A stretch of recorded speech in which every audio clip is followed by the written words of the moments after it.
India, Kolkata, Agartala, এদের যে use সেটগুলো বা এদের হারানো সেটগুলো বা এদের চুরি যাওয়া সেটগুলো বা এদের ছিনতাই হওয়া সেটগুলো আমাদের দেশে চলে আসছে। তখন they are unable to track our network and we are unable to track their network. এইভাবে কিন্তু এক্সচেঞ্জ হচ্ছে। আবার আর একটাভাবে সেট আসে, আমি বলি, আমাদের অনেক ম্যান পাওয়ার আছে মিডিল ইস্টে, অর্থাৎ এই দুবাই, সংযুক্ত আরব আমিরাত, কাতার, সালতানাত। তো এরা কি করে, এরা একটা কার্ড আছে এদেরকে, মানে ক্রেডিট কার্ডের মতো কার্ড, এমপ্লয়ি কার্ড। এই এমপ্লয়ি কার্ড দিয়ে কিন্তু সে যখন মাসের 26 তারিখে 25 তারিখে টাকার অভাবে পড়ে, তখন সেই কার্ড দিয়ে সে মোবাইল কিনতে পারে। একটা দোকান থেকে একটা কিনতে পারে, আরেকটা দোকান থেকে আরেকটা কিনতে পারে। কেনার পরে এ কী করে, এই মোবাইলের প্যাকেটটা খুলে বা খুলে না খুলে সে আরেকটা দোকানে, বাঙালি দোকান, আরেকটা দোকানে বিক্রি করে কম দামে। 20,000 টাকাতে কিনলো বা দেড়হাম দিয়ে কিনলো, ওই জায়গাতে দেড়হাম থেকে কম টাকা, অর্থাৎ এনক্যাশমেন্ট। সে তার কার্ডটা ইউজ করে, এটা এক ধরনের লোন। সে ওই দোকান থেকে মোবাইলটা কিনলো, কেনার পরে আরেক দোকানে সেল করে অল্প কিছু কমে। এই সেটটা আমাদের দেশে চলে আসলে একটু কম দাম হচ্ছে, প্লাস শুল্কটা ফাঁকি হচ্ছে। যে ট্রাভেল ফ্যাসিলিটি, আমি এখানে শুনছিলাম যে একটা সেট আনা যায় আর একটা সেট ইউজ, আসলে দুইটা সেট আনে। ওই একটা হয়তো প্যাকেট খুলে আনে আর একটা প্যাকেট খুলে, আসলে দুইটাই নতুন।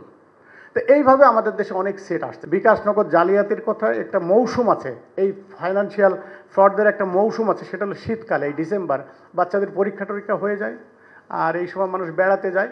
এই ডিসেম্বর থেকে মার্চ পর্যন্ত বেশি ক্রাইম হয় বিকাশনগর অর্থনৈতিক।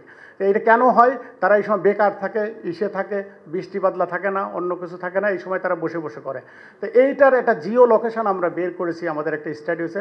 ভাঙ্গা ফরিদপুর, মধুখালী ফরিদপুর, রাজোর মাদারীপুর, নাটোরের বিলমারিয়া, রাজপাড়া রাজশাহী, গাইবান্ধা সাদুল্লাপুর, দিনাজপুর বিরল। মোটামুটি এইগুলো, অন্য জায়গায় যে হয় না তা বলবো না, কম। এইগুলো খুব বেশি আমাদের ইসে দেখা পড়ছে। ওটিপি আপনারা কাউকে দিবেন না, আসলে এটা বিটিভিতে অ্যাড দেওয়া হয়, তারপরেও করা হয়, ওটিপি দিবেন না। ইনপারসোনেশন খুব বেশি শুরু হয়েছে, অর্থাৎ আমার হোয়াটসঅ্যাপের ছবি দিয়ে আরেকজনের নাম্বার দিয়ে বলছে আমি তো ওই নাম্বারটা আমার লক হয়ে গেছে, বিপদে পড়ছি, এয়ারপোর্টে আসছি, এখানে আমি ডিউটি দেবো। বিভিন্নভাবে প্রতারণা হচ্ছে যে কিছু টাকা পাঠান। এইটার ওদের স্টাইলটা কি, ওরা 20 জনকে অ্যাপ্রোচ করবে, যদি 2 জন দেয় ওর তো দিন শেষ, ওর কামাই হয়ে গেছে, আজকে আর দরকার নেই। ওই দিন সে রিটায়ার করে, পরের দিন আবার নতুন করে শুরু করে আরেকজনের ছবি দিয়ে। এই যে rector, Bangladesh administrative training academy মিরপুরে, তারপরে যে ওয়াসার এমডি শাহজাহান স্যার, ওনারটা দিয়ে করছে। রিটায়ার্ড মানুষেরটা বেশি ধরছে এখন, পুলিশ অফিসার, আর্মি অফিসার, সবাইকে হুমকি দেওয়ার কাজে এই ফোনগুলো বেশি ব্যবহৃত হয়। হুমকি দিয়েছে, কালকেই হুমকি দিয়েছে আমাদের উপদেষ্টা জাহাঙ্গীর স্যারের ঢাকা ইউনিভার্সিটির ক্লাসমেট, ওনার নাম হচ্ছে নাসির উদ্দিন, লালবাগের মানেশ্বর রোডে থাকে। আমার কাছে আসলো কালকেই, হুমকিটা দেখলাম যে ভাঙ্গা ফরিদপুর। তেমন সাথে কথা বললাম, বিষয়টা হলো এই, আপনি কত সিরিয়াসলি মামলা করবেন না জিডি করবেন, কি করবেন? কালকেই হুমকি দিয়েছে যে আপনার ছেলে মেয়ে এখানে আছে, আমি কিডন্যাপ করবো, আপনি তো এই এলাকায় থাকেন, এগুলো।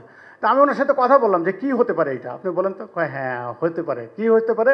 তা বললো আমি তো জাকাত দিই, এই পাশের বাড়ির এই গোষ্ঠীটা আমি জাকাত দিই কেন এত, এই জন্যই জেলাস করে ওরা আমাকে বিভিন্ন সময় বিভিন্ন রকম, ওরা আমার নাম্বারটা এদেরকে দিয়ে দিছে।